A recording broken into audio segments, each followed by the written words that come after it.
Hey guys, so this is going to be a review of Avon's new fragrance called Artistique Parfumeries. So before I get into it, I'll give you a little bit of background. So basically Avon is doing some kind of collab with Simrise perfumes, and they came up with three fragrances. The one that I picked was the Iris Fetiche. So they made three fragrances, and three different people from that perfume house created each fragrance. The person who created this one is Emily Copperman. Say that, and obviously there's two others that created the other two. So first, let's get into the box. So this is what the box looks like. So it's fairly simple. White. It's got the artistique perfumery for perfumiers there, the name. It's a perfume, and this is the 50 ml, and it also has that person's Emma's signature on there, and it says Avon on like that. And this is what the bottle looks like. So you compare compare it to the bottle and the box, that with this sort of perfume line, they were going for sort of like a niche looking perfume. Not saying that it is niche, but compared to the other fragrances, they definitely wanted it to look a lot more like high end, if that makes any sense. So this is what the bottle looks like. So it's tinted purple at the bottom. You've got the label there. I will say I'm not a massive fan of the actual bottle, and I think it's generally just because this label's kind of stuck on it. I think it kind of ruins it, but you know, whatever's. But the label again says artistic perfumeries, and then the Iris Freshy perfume, the signature again, and then the Avon, and then the top cap says again artistic perfumeries there, and then it's gold at the side. So the notes of this fragrance. So the top notes are green notes. Doesn't say what specific green notes are in there. I hate it when they do that. Bergamot, pepper. The middle notes are iris, jasmine, rose, and base notes are vanilla, amber, and sandalwood. So when you first spray this fragrance, you get that citrus scent from the bergamot. You get a little bit of pepper. What's really weird is I get no green notes whatsoever. I get none. All I get mainly the citrus and the pepper a little bit in the background, but only a little bit.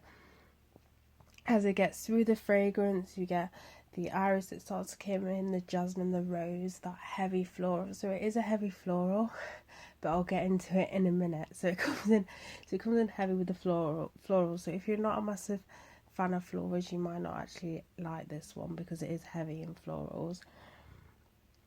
But as that comes in, as it starts to dry down again, you get that the sandalwood comes in, so you get the florals and the sandalwood. From that part, the citrus disappears, which is good because sometimes I'm not a massive fan of a heavy citrus fragrances. But that kind of disappears, and you just get that floral sandalwood scent. And then the amber comes in as well. And as it dries down, this is the bit where I'm like, do I really like this fragrance? Because what happens is the vanilla comes in. Now, if you know me already, you know that I love vanilla, but the thing is, the vanilla literally swallows up the florals. Now, I've never had a fragrance before that has a floral notes and vanilla notes. They probably do it quite often, but I'm not, in my perfume collection, I've not experienced that before. And what I find is the vanilla is a little bit too overpowering, and it dies down the florals, so it makes the vanilla completely takes over. Which, I mean, if I had to choose what notes I prefer the most, I would say floral. And I feel that they're just two notes that are just they're just like fighting each other. So the floral's trying to fight for dominance, but you got the vanilla that's winning the most part, and all you get is that vanilla scent. In the end, you don't really get that much floral.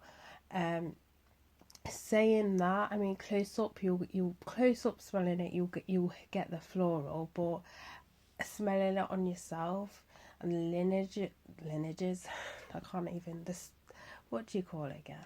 The lineages? Not the spreadable, but the linger that people smell on you. You get mostly the vanilla, and for me that's a little bit of a letdown.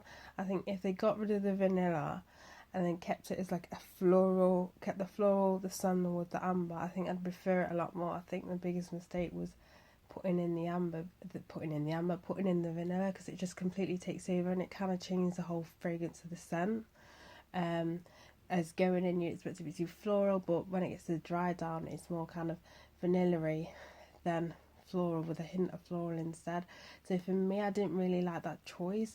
I mean, you might like that choice if you're somebody who's not a massive fan of florals, because I said you get that massive burst of florals, but then the vanilla kind of goes in and drowns it, so you get more vanilla than you get floral.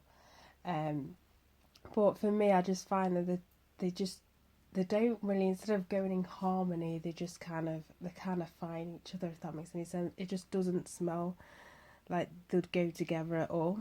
To smell this fragrance, when you first spray, you get the citrus that comes in with a little bit of pepper, and then the heavy florals come in, and as it starts to dry down, the sandalwood comes in with a little bit of amber, and then the vanilla just goes zoop and swallows up that beautiful smell of florals, which for me lets the fragrance down for me.